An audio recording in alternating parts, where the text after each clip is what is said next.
అక్క ఓకే అక్క okay okay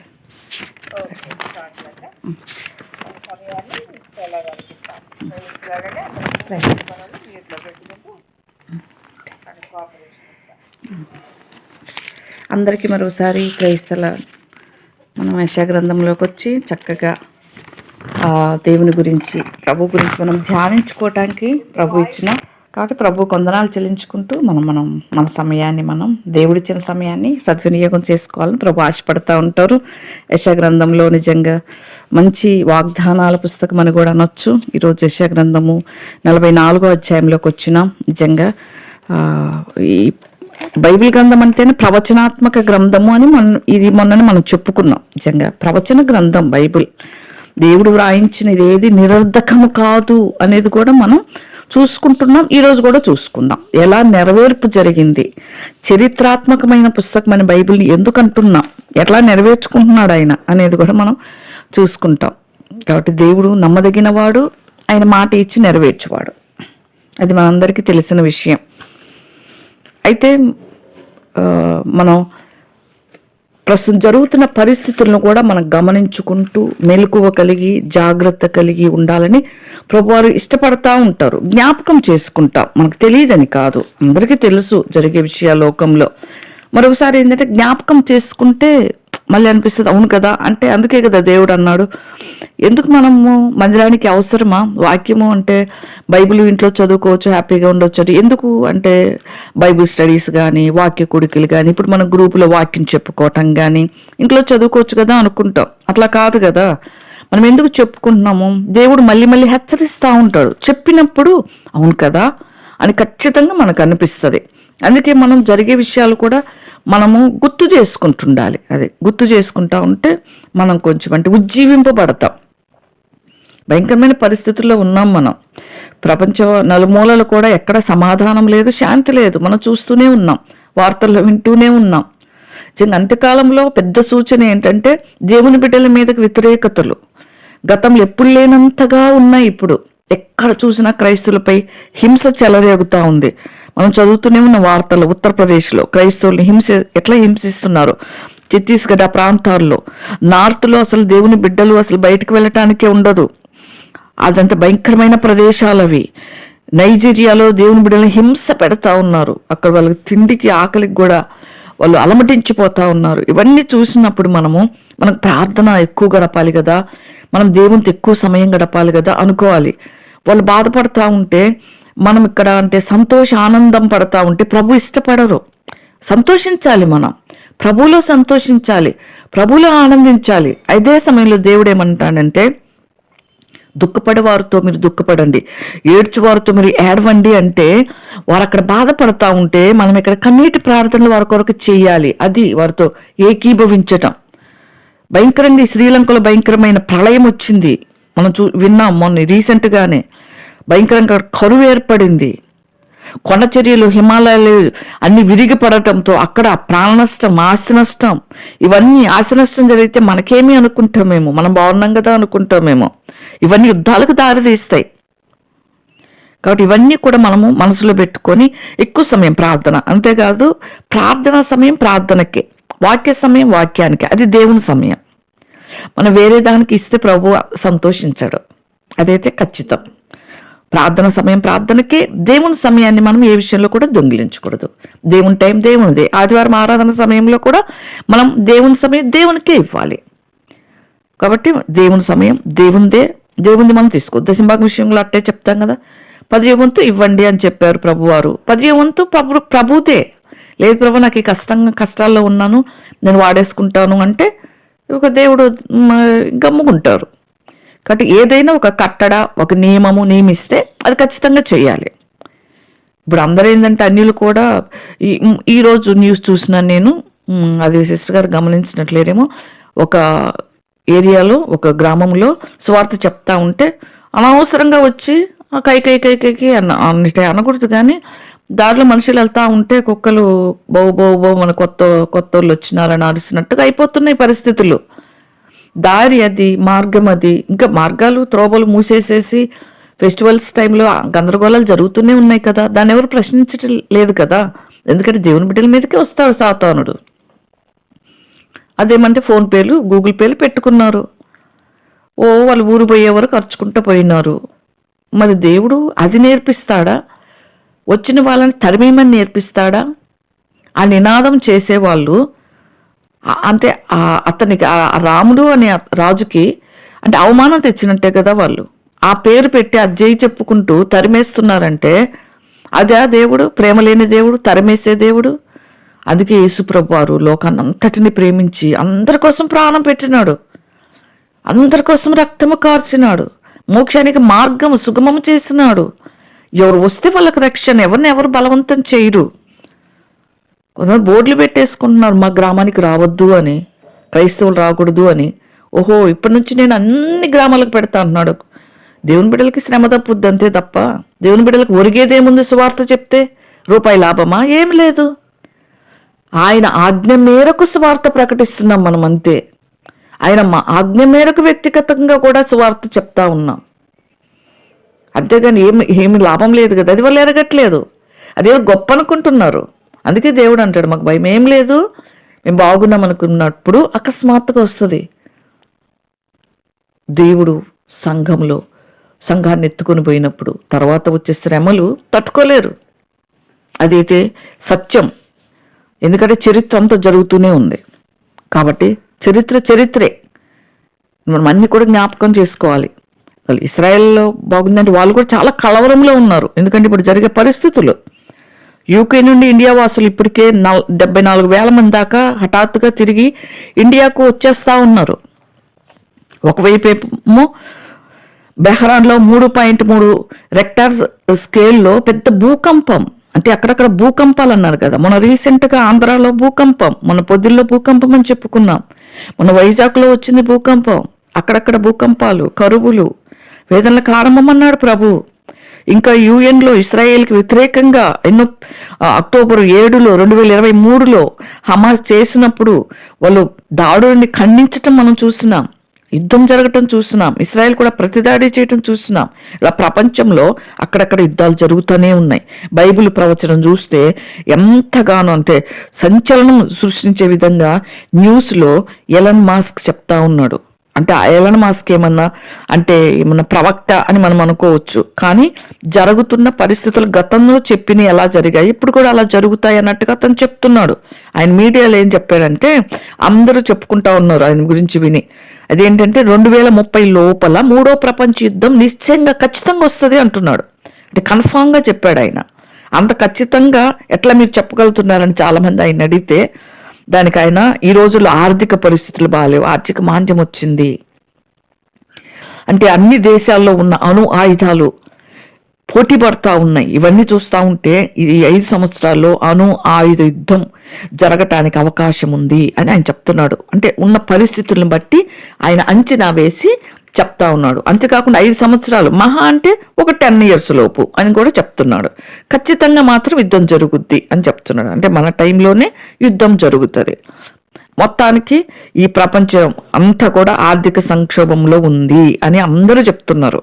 ఎందుకంటే జరుగుతున్న పరిస్థితులను బట్టి, భూకంపాలను బట్టి, ఆస్తి నష్టం, ప్రాణ నష్టం, వర్షాలు బట్టి, తుఫాన్లను బట్టి ఎంతో నష్టం. కాబట్టి మొదటి ప్రపంచ యుద్ధంలో ఎందుకు వచ్చిందంటే ఆర్థిక సంక్షోభం వల్లే అని చెప్పినారు ఆ రోజుల్లో. ఇంగ్లాండ్ అంతటా కూడా ఆ రైతులు ఆత్మహత్యలు చేసుకోవటం, దానివల్లే యుద్ధం జరిగినట్లుగా చెప్తా ఉన్నారు. 2వ ప్రపంచ యుద్ధం కూడా ఆర్థిక సంక్షోభం వల్లే జరిగింది అని చెప్తా ఉన్నారు.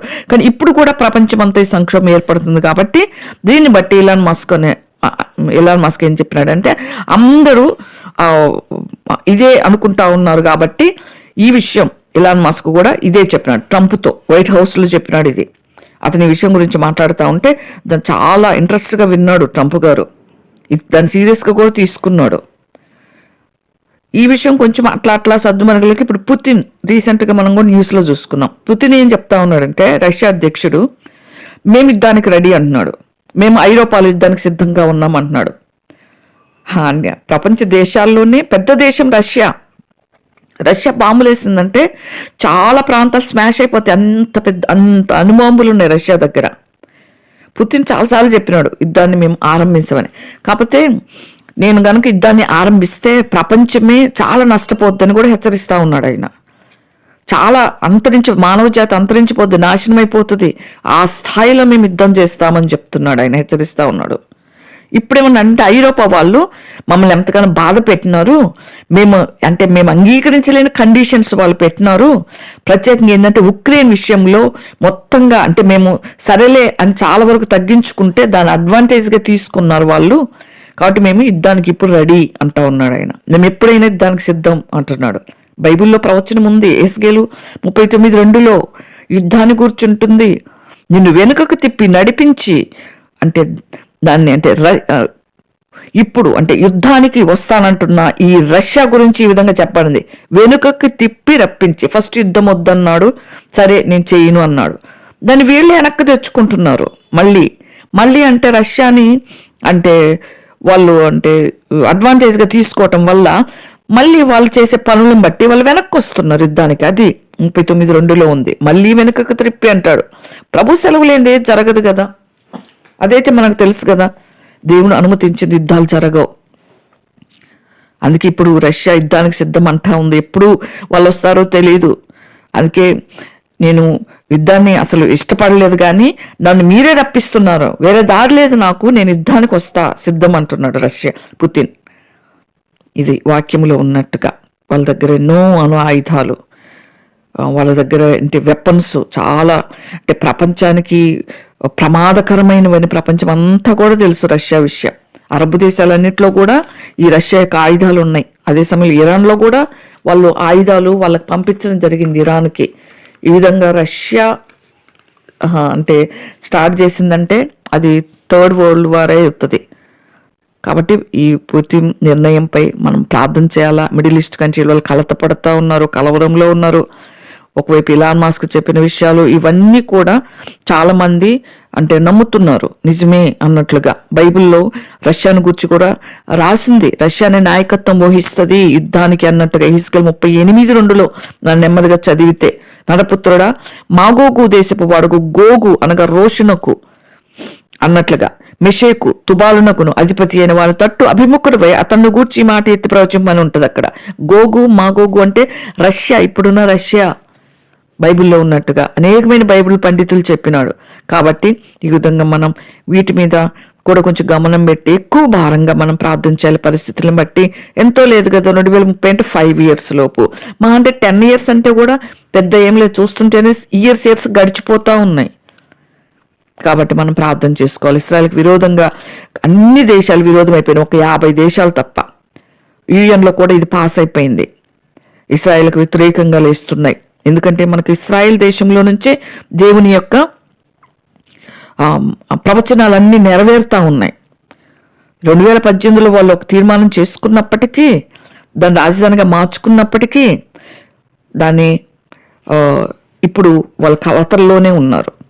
ట్రంప్ ఆ దినాల్లో అందరికీ ఎవరికి భయపడకుండా నేను దేవునికే భయపడతా, అందరూ వ్యతిరేకించినారు యెరూషలేముని క్యాపిటల్గా చేయడానికి. కానీ ట్రంప్ భయపడకు, నేను దేవునికి భయపడతా, ఎవరికి భయపడినని ప్రపంచమంతా వ్యతిరేకించిన నిలబడి చేసినాడు. నిజంగా ట్రంప్ గారు కూడా నేను దేవుని మాట విని చేస్తున్నా అన్నాడు. నిజంగా ఆయన కూడా మంచి బిలీవర్. ట్రంప్ గారి క్షేమం కొరకు మనం ప్రార్థించాలి. కాబట్టి మనం ఇవన్నీ కూడా అంటే ప్రవచనాలు ఎట్లా నెరవేరుతున్నాయంటే, ఈ గోల్డెన్ హైట్స్ అని మనం చెప్పుకున్నాం కదా, నేను చెప్పినాను గుర్తుందో లేదో. గోల్డెన్ హైట్స్ సిరియా ప్రాంతంలో ఉన్న కొండ మాకు సొంతమని ఇశ్రాయెల్ అంటా ఉంది. వాళ్ళేమో ఆ కొండ మీద ఉన్న ఇశ్రాయెల్ ప్రజలు ఆ కొండ మీద అంటే మిలిటరీ వాళ్ళని పెట్టుకొని అక్కడ దేశాలు బయట ఏమేమి జరుగుతున్న దేశాల మధ్యనని వాళ్ళు పరిశీలించుకుంటా ఉంటారు. అందుకని వాళ్ళు గోల్డెన్ హైట్స్ తిరిగి సిరియాకు అసలు ఇవ్వరు ఇశ్రాయెల్, మేము ఇవ్వమనే అంటున్నారు. దీన్ని బట్టి కూడా యుద్ధం వస్తుంది అని ఈ తీర్మానం ప్రపంచాలు ఒప్పుకోవట్లేదు, ఇవ్వమంటున్నారు. వారు సిరియాకి ఇచ్చేయాలని వాళ్ళు చెప్తా ఉన్నారు. బైబిల్లో యెహెజ్కేలు 38:8 ఉన్నట్టుగా, ఆ దినములైన తరువాత నీవు శిక్ష నొందుతువు, సంవత్సరం అంతములో నీవు ఖడ్గము నుండి తప్పించుకుని ఆయా జనములలో చెదిరిపోయి ఎడతెగ్గ పాటుగా ఉన్న ఇశ్రాయేలు పర్వతముల మీద నివసించుటకై మరలా సమకూర్చబడిన జనుల యొద్దకు నా జనుల నుండి రప్పింపడి నిశ్చయముగా నివసించు జనుల యొద్దకు నీ వస్తావు అని ప్రభు చెప్పినాడు కదా. అదే దేవుడు అంటే ఆ పర్వతాలను బట్టి యుద్ధం వస్తుంది అని, తిరిగి పర్వతాలకి కొండలవి ఆ కొండల విషయంలో నుంచి కూడా యుద్ధము వస్తుంది అని చెప్తా ఉన్నారు. లోకంలో కూడా బైబిల్ తెలియని వారు విషయాలు ఆ విధంగా చెప్తున్నారు. మనం బైబిల్లో దాన్ని ప్రూవ్ చేసుకోవాలి. ఇంకా తర్వాత చదవండి, ఎహెజ్కేలు 39:2 కూడా ఉంటుంది. వెనుకకు రప్పించి బయలుదేరి తీసిన ఇశ్రాయేల్ పర్వతములకు రప్పించి అని ఉంటుంది. అంటే ఈ కొండ ప్రాంతాల నుంచి కూడా ఈ విషయం బట్టి కూడా యుద్ధం వస్తుంది అని. ఈ పర్వతం కోసమే, అంటే విరోధంగా లేస్తారని, కొండల కోసమే, ఈ గోల్డెన్ హైట్స్ వాటి కోసమే విరోధంగా లేస్తాయని. అక్కడ 2 ముఖ్యమైన కొండలు, ఒకటి టెంపుల్ మౌంట్, ఇంకోటి గోల్డెన్ హైట్స్. గోల్డెన్ హైట్స్ అనేది అంటే యుద్ధానికి దారిస్తుందని చెప్తా ఉన్నారు. ఎందుకంటే బైబిల్ చెప్పినట్లుగా పర్వతాలపై అని ఉన్నట్టుగా ఈ 2 కొండలను ఒకటి సిరియాకి, ఇంకోటి పాలస్తీనాకి ఇచ్చేసేయమంటున్నారు. తీర్మానం ముందే యుఎస్ఐలో పాస్ అయిపోయిందంట. కాబట్టి ఇస్రాయేల్ వాళ్ళు ఇవ్వరు. కాబట్టి ఇస్రాయేల్కి విరోధంగా మరో తీర్మానం వాళ్ళు చేయబోతా ఉన్నారు అని చెప్తున్నారు. ఒకవైపు రష్యా యుద్ధానికి చెలరేగుతా ఉంది, రెడీగా ఉంది. ఒకవైపు ఏమో ఎలాన్ మస్క్ ఈ విధంగా చెప్పటం, ఇవన్నీ చూసుకుంటే 3వ ప్రపంచ యుద్ధం వస్తుందని నమ్ముతా ఉన్నారు అందరూ. మనం కూడా ప్రార్థన చేద్దాం, జాగ్రత్తగా ఉందాం. అనేకమైన విషయాల్లో మనం జాగ్రత్తగా ఉండాలి. రీసెంట్గా వచ్చిన వరదలకి సౌదీ అరేబియాలో మక్కా మదీనా కూడా వరదలకు మొత్తం మునిగిపోయిందని చెప్తా ఉన్నారు. ఎక్కడ చూసినా వరదలు, అన్నీ నష్టమైపోతున్నాయి. కరువులు, ఆర్థిక మాంద్యం ఏర్పడుతుంది. నిజంగా మొదటి ప్రపంచ యుద్ధంలో ఏర్పడినట్లు ఏర్పడుతున్నాయి, 2వ ప్రపంచ యుద్ధంలో ఏర్పడినట్లు ఏర్పడుతున్నాయి. కాబట్టి పరిస్థితులు కూడా ఈ విధంగా వ్యతిరేకతలు వస్తున్నాయి. ఇశ్రాయేలులకి అందరూ వ్యతిరేకమైపోతారని దేవుడు చెప్పాడు. అవి నెరవేరుతా ఉన్నాయి. కాబట్టి మనం జాగ్రత్తగా ఉండాలి. చాలా విషయాలు మనం జాగ్రత్తగా ఉండాలి.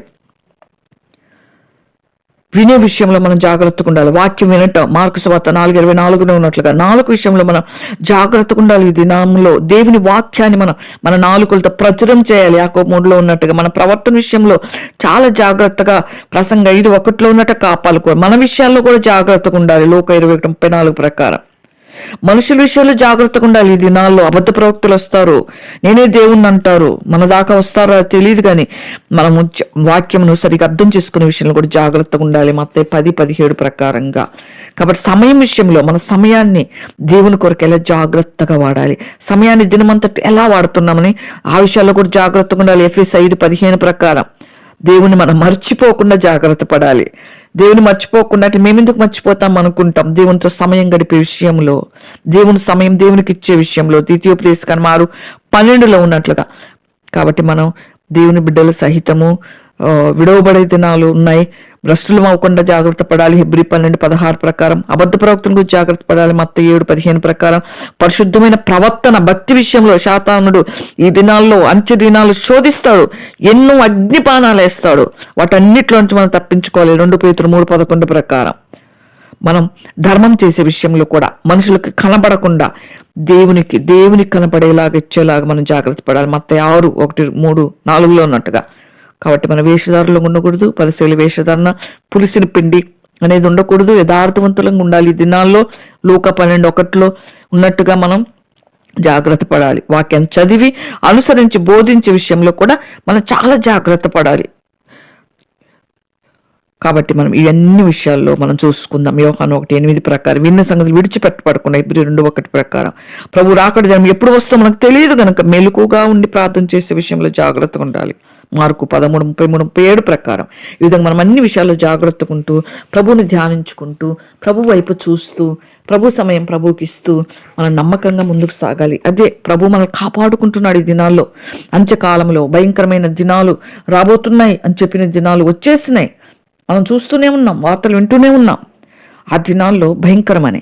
కాబట్టి మనం వాక్యంలో కూడా మనం చూసుకుంటూనే ఉన్నాం. ఈ యెషయా గ్రంథము నిజంగా వాగ్దానాలు అన్నాం కదా. యెషయా గ్రంథంలో చాలా వాగ్దానాలు ఇచ్చారు దేవుడు. యెషయా గ్రంథం నుంచి నన్ను సేవకు కూడా పిలుచుకున్నాడు దేవుడు. యెషయా గ్రంథం 41:11 జ్యోతి అక్క చెప్తా ఉంటే నాకు జ్ఞాపకం వచ్చింది నా వాగ్దానం. ఒక సంవత్సరం నాకు వాగ్దానం వచ్చింది, అది నీ మీద కోపపడి వారందరూ సిగ్గుపడి విస్మయం పొందెదరు అని. అది నాకు ఇయర్ వాగ్దానం, అంటే స్పెసిఫిక్గా కొన్ని వాగ్దానాలు ఉంటాయి కదా, ఆ వాగ్దానంలో అది ఒకటి నాకు వచ్చింది. తర్వాత యెషయా 42:7 కూడా యెహోవాను నేనే నీతి విషయంలో నేను పిలిచి నీ చేయి పట్టుకుని ఉన్నా, నేను కాపాడి ప్రజల కొరకు నిబంధనగాను అన్యులకు వెలుగుగాను నిన్ను నియమించి ఉన్నాను అన్న వాగ్దానం దేవుడు నాకు సేవకొచ్చే సమయంలో ఇచ్చినాడు. చాలా సతాయించినాను సేవకు వచ్చేటప్పుడు. దాదాపు 1 year నేను దేవునికి లోబడలేదు. సేవ అంటే చిన్నప్పటి నుంచి సేవకులు పడే కష్టాలు చూస్తున్నాను కాబట్టి నేను చాలా సతాయించినాను. కానీ దేవుడు విడిచిపెట్టలేదు. ఆయన అంటే దేవుడు ఒక నిర్ణయం చేశాడంటే ఆయన ఉద్దేశము నెరవేర్చకుండా ఉండడు. మనం ఎంత ఎస్కేప్ అయినా ఉండడు. యోనా ఎస్కేప్ అవ్వాలనుకున్నాడు, దేవుడు మౌనంగా విడిచిపెట్టాడా? లేదు, తిరిగి ముక్కు పట్టుకొని పంపించేసినాడు. తిరిగి తనకు తానే పశ్చాత్తాపడేలాగా చేసినాడు దేవుడు. కాబట్టి అటువంటి దేవుడు మన దేవుడు. కాబట్టి యెషయా 42:2 కూడా నిన్న ఆంటీ చెప్తా ఉంటే జ్ఞాపకం వచ్చింది. నీవు జలంలో పడి దాటున్నప్పుడు నేను కాపాడుతా, నీకు ఏ హాని చేయవన్నట్టుగా. 45:2 నేను నీకు ముందుగా పోయి మెట్టగాన్న స్థలము సరళం చేస్తా, అది కూడా దేవుడు నాకు వాగ్దానం ఇచ్చినాడు. యెషయా 46:4 ముదిమొచ్చకు నేను ఎత్తుకుని వాడు నేనే అన్న వాగ్దానము. యెషయా 49 అధ్యాయం మధ్య సేవకు వచ్చేటప్పుడు నాకు అది దేవుని స్వరమా తెలియదు, దేవుని యొక్క అంటే ఏదో నాకు తెలియదు. నిద్రపోతున్నాను ఆఫ్టర్నూన్ నాకు సామాన్యంగా నిద్ర పట్టదు, అలా కనుగూరికి పడుకున్నాను. అప్పటికే సేవకి వెళ్ళాలి అని దేవుడు మాట్లాడుతూనే ఉన్నాడు. అలా పడుకొని ఉంటే ఈ మాట దేవుడు నాకు వినిపించినాడు, లే యెషయా గ్రంథం 49 చదువు, లే యెషయా గ్రంథం 49 చదువు. 3 times అలా అనిపిస్తే తులిపలు లేచా. ఏంటి ప్రభా యెషయా 49 అంటున్నారు అని మోకరించి ఆ అధ్యాయం చదివాను నేను. అప్పుడు వెంటనే చెప్పేసినాను. మేము వెంటనే హెబ్రోన్ వెళ్ళి, ఆ టైంలో కురియోన్ అంకుల్ ఉన్నారు హెబ్రోన్లో, అంకుల్కి చెప్పేసాం, అంకుల్ దేవుడు మాతో మాట్లాడినా కన్ఫామ్గా మేము సేవకు వచ్చేస్తున్నామని. అంటే అంతగా బలపరచబడ్డాను నేను ఆ అధ్యాయం ద్వారా, అంతగా ధైర్యపరచబడ్డాను. కాబట్టి ఆయన వాగ్దానం ఇచ్చి నెరవేర్చేవాడు, ఆయన తప్పిపోవాడు కాదు. వాగ్దానం విషయంలో ఆయన నమ్మదగిన వాడు. ఆయన కాలం కొంత సమయం అయినప్పటికీ నా పిలుపుని ఆపివేయలేదు. నేను ఆగిపోతుంది నా సేవ అనుకున్నాను, ఒకదాన్ని ఏం చేస్తానులే అనుకున్నాను. మ్యాక్సిమం దేవుడు వాడుకుంటున్నాడు, చేతనైన వరకు దేవుడు ఆయన పనిలో వాడుకుంటున్నాడు. రేపు 21st కూడా వేరే వాళ్ళు పిలిచినారు, క్రిస్మస్ మెసేజ్ కొరకు ప్రార్థన చేయండి. ఆ విధంగా సండే ఈవినింగ్ ప్రార్థన చేస్తుంది. మనం అంటే ప్రభువు కొరకే ఉపయోగపడాలి అంతే, అంతకు మించి ఏం లేదు. ప్రభువుకి దేవుడు ఎందుకు పిలిచాడు, ఎందుకు ఆయన ఎందుకు ఏర్పరచుకుంటాడని కూడా ఈరోజు మనం చూస్తాం యెషయా గ్రంథంలో. కాబట్టి ఈ వాగ్దానాలన్నీ దేవుడు మనకి ఇచ్చి నెరవేర్చేవాడు. ఇంకా యెషయా గ్రంథం 54:4 కూడా భయపడకము, నీవు సిగ్గుపడనక్కర్లేదు అని వాగ్దానం ఉంటుంది కదా. యెషయా గ్రంథం 54:3 ఆ వాగ్దానం కూడా ఇచ్చినాడు దేవుడు నాకు. 54:17 కూడా. కాబట్టి మన్నా కూడా న్యూ ఇయర్లో వాగ్దానం లాస్ట్ ఇయర్ యెషయా 60:14 వచ్చింది. నేను భావించి వారి సంతానం పని ఎదురు సాగిలి పడతారు అని, నేను తృణీకరించిన వారు వచ్చి నీ పాదం మీద పడతారు. వాగ్దానం దేవుడు బిడ్డకు అనుగ్రహించినాడు. పరిశుద్ధ దేవుని సియోను నీకు పేరు పెడతా అని వాగ్దానమును. మహిమకు కూడా యెషయా గ్రంథం 41:13 ఇచ్చినాడు. తర్వాత యెషయా గ్రంథం 42:8 యెహోవా ఇలా ప్రమాణం చేసి నిత్యముగా ఇకను నీ ధాన్యం శత్రువులకు ఆహారం నేను ఏం, నాకు 1 సంవత్సరం వాగ్దానం అది. తర్వాత మన్నాకు మళ్ళీ ఇంకా చాలా వాగ్దానాలు ఉంటాయి కదా. ద్వితీయోపదేశకాండం 14 రక్షించబడిన తర్వాత వచ్చినాయి. ఇంకా బాప్తిస్తానికి ముందు మారు మనసు పొందినాడు. మన తీర్మానం చేసుకున్నప్పుడు ఎప్పుడైతే మనం ప్రభువులోకి వస్తామో, ప్రభు హృదయంలో చేర్చుకుంటామో, అప్పటి నుంచి వాగ్దానాలు నెరవేర్పు జరుగుతుంది. ద్వితీయోపదేశకాండం 14 నీవు పైవాడవుగా ఉండు కానీ క్రింది వాడవుగా ఉండవని ఈ దేవుడు వాగ్దానం ఇచ్చినాడు మన్నాకి. కాబట్టి ఈ సంవత్సరం వాగ్దానము అపోస్తుల కార్యాలు 1:8 పరిశుద్ధాత్మ మీ మీదకి వచ్చినప్పుడు మీరు శక్తిని పొందెదరు కనుక యూదయ ఆ ప్రాంతాలంతటికి వెళ్ళి, కాబట్టి దేవుడు ఏ ప్రాంతాలకు ఎట్లా తీసుకెళ్తా నాకైతే తెలియదు. నాకు ఎక్కడ సీట్ వస్తుందో, ఎక్కడికి వెళ్తామో తెలియదు.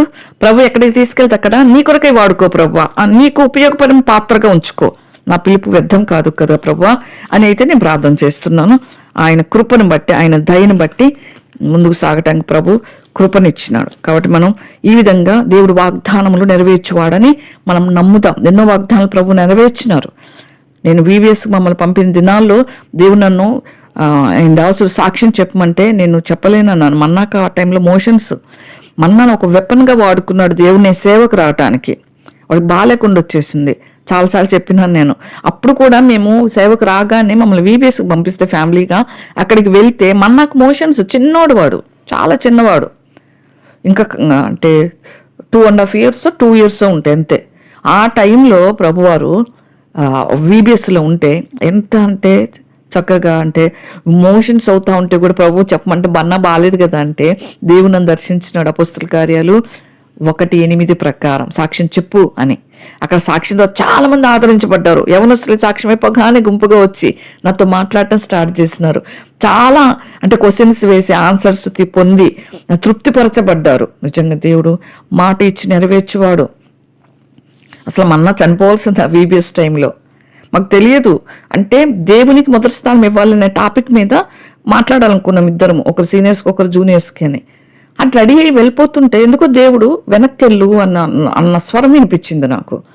అంటే వెనక్కి వెళ్ళు అని ప్రేరేపించింది నా హృదయం, మనసాక్షి. ఏంటి దేవా వెనక్కి పొమ్మంటున్నావు, క్లాసు తీసుకోవాలని వెనక్కి వెళ్తే మన్నా సడన్గా నిద్రపోతున్నా నేను. ఇప్పుడు సడన్గా లేసి కక్క మమ్మీ అన్నాడు. వాడు మోషన్స్ చేసుకొని ఇక మొత్తం ఇంకా అన్కాన్షియస్లోకి వెళ్ళిపోయినాడు. ఇంకా కిందికి తీసుకొచ్చి అక్కడ సేవకునితో ప్రార్థన చేయించుకొని ఆటోలో ఒక అక్కని నాకు తోడిస్తే, వద్దు సేవకుని రమ్మనంటే వద్దు డిస్టర్బ్ చేయొద్దు, ఆయన చెప్పనివ్వండి అందరికి కలిపి వాక్యమని మన్నాన్ని తీసుకొని వెళ్ళి హాస్పిటల్కి అక్కడ సెలైన్ పెట్టించి ఆ విధంగా దేవుడు బాగా అనకాన్స్లో ప్రేయర్ చేసుకుంటూ పెద్ద పెద్దగా ప్రభాని రక్తాన్ని ప్రోక్షించే బిడ్డ మీద అయ్యా ఏం కాకుండా చెయ్యి. చాలా టెన్షన్ పడిపోయి ఆటోలో, అంటే పలకట్లేదు పిలుస్తుంటే. అటువంటి పోరాటంలో నుంచి ప్రభు నడిపించుకున్నాడు. కాబట్టి మన దేవుడు నమ్మకమైన వాడు. ఏదేమైనా మన దేవుడు నమ్మదగిన దేవుడు. కాబట్టి యెషయా గ్రంథం 43లో అయినను నా సేవకుడు యాకోబు నేను ఏర్పరచుకున్న ఇశ్రాయేలు వినుము. నిజంగా దేవుడు ఆయన సేవకునికితో మాట్లాడేవాడు. యాకోబుతో మాట్లాడినాడు దేవుడు, ఇశ్రాయేల్తో మాట్లాడినాడు దేవుడు. ఆదికాండం 17:7లోనే మాట్లాడినాడు. నేను నీకు నీ సంతానానికి దేవుడుగా ఉంటా, నాకు నీకు నీ తర్వాత వారి తరంలో నీ సంతతికి మధ్య నా నిబంధన నిత్య నిబంధనగా స్థిరపరుస్తా. ఆయన స్థిరపరుస్తా అంటే స్థిరపరుస్తాడు. ఆయన నాడు అబ్రహాముకి ఇచ్చిన వాగ్దానం ఈ రోజుకి నెరవేరి స్థిరపరుచున్నాడు. ఆయన ఇశ్రాయేల్ ప్రజల్ని ఒక దేశంగా ఫామ్ చేసినాడు. ఆయన అవునంటే అవును, కాదంటే కాదు. ప్రజలే తప్పిపోయి జార విడుచుకుంటారు వాగ్దానాలని. ఆయన నమ్మకమైన వాడు. ఎందుకంటున్నాడు ఆయన మనల్ని పుట్టించిన వాడు, నిన్ను సృష్టించి 2వ వచనంలో గర్భములో నిన్ను నిర్మించి నీకు సహాయం చేయబడిన యెహోవా ఇలాగ సెలవిస్తా ఉన్నాడు. నా సేవకుడు యాకోబు నేను ఏర్పరచుకున్న యెషూరును భయపడొద్దు. యాకోబు యెషూరును అంటే యాకోబే, ఇశ్రాయేలు యాకోబు అంటే యాకోబు అన్న ఇశ్రాయేలు అన్న యెషూరును అన్న ఒకే పేరు. నేను నిన్ను భయపడొద్దు. యాకోబు భయపడ్డాడు చాలాసార్లు, అన్నకు భయపడ్డాడు చంపేస్తాడేమో అని. అక్కడ దేవుడు ధైర్యం చెప్పి జ్ఞానం ఇచ్చాడు. చాలా భయపడ్డాడు, ఆశీర్వాదం కోసం పోరాడాడు, చాలా విషయాల్లో భయపడ్డాడు. లాభాన్ని ఎన్నోసార్లు మోసం చేసినాడు. ఎన్ని విషయాలు కూడా దేవుడు అభయం ఇస్తూ వచ్చినాడు. నేను నీకు సహాయం చేస్తా, నేను చెప్తున్నా కదా నీకు అని చెప్తా ఉన్నాడు, ధైర్యం ఇస్తా ఉన్నాడు. దేవుడు నిజంగా అంత గొప్ప దేవుడు. అందుకే యెషయా 43:7లో ఉంటుంది కదా, నా మహిమ నిమిత్తమై నేను సృజించుకున్నా, నేను నా నామం పెట్టబడిన వాళ్ళని నేను తెప్పించుకుంటా, నేను వాళ్ళని నేను పుట్టించిన నేను కలుగజేసిన అంటాడు. కాబట్టి మనల్ని పుట్టించిన దేవుడు మనల్ని కాపాడుతాడు. ఎవరైతే అంటే పేరెంట్సే కదా పిల్లలు భద్రంగా కాపాడుకుంటారు. పరలోకపు తండ్రి మనకు తండ్రి కాబట్టి భూమి మీద ఎవరు నశించటం ఆయన ఇష్టపడడు. ఆయన ఎవరిని ద్వేషించడు, ఆయన ఎవరిని తృణీకరించడు, ఆయన ఎవరిని ఊర్లలో నుంచి తోలివేయడు. అంత గొప్ప దేవుడు మన దేవుడు, అంత ప్రేమగల దేవుడు మన దేవుడు. ఒక అబ్బాయి అంటున్నాడు, అంటే చూపి ఏముంది దేవుని దగ్గర ఎందు సిలువేసినారు, రక్త ప్రోక్షణం అంటారు, అదొకటి ఆయన పట్టుకొని ఉన్నారు అంటే దానికి ధీటుగా ఇంకొకరు పెట్టినారనమాట సమాధానంగా. కీరవాణి గారు పాటలు రాసే కీరవాణి గారు, ఆయన చాలా దేవుని పాటలు కూడా రాసినారు. రక్షకునిగా ఆయన హృదయంలో అంగీకరించారో లేదు తెలియదు, కానీ అంగీకరించుంటే ఇంకా సినిమా పాటలు ఉండరు. కానీ అంటే ఆయనకి దేవుడు అంటే ఇష్టం. ఆయన ఏమనంటే నాకు అన్ని దేవతల కంటే యేసు ప్రభువారు అంటే నాకు చాలా ఇష్టం. ఎందుకంటే ఆయన క్షమాగుణం ఇష్టం నాకు. ఆయన క్షమిస్తాడు, ఆయన క్షమించే దేవుడు, ఆయన ప్రేమించే దేవుడు అని చెప్పడం జరిగింది. నిజంగా ఆయన చూసి నేర్చుకుని ఎన్నో ఉన్నాయి. తెలిసిన సాతానుడు అంతే, అది ఒప్పుకోనివ్వడు. కాబట్టి ఇంకా 3వ వచనంలో చూస్తే నేను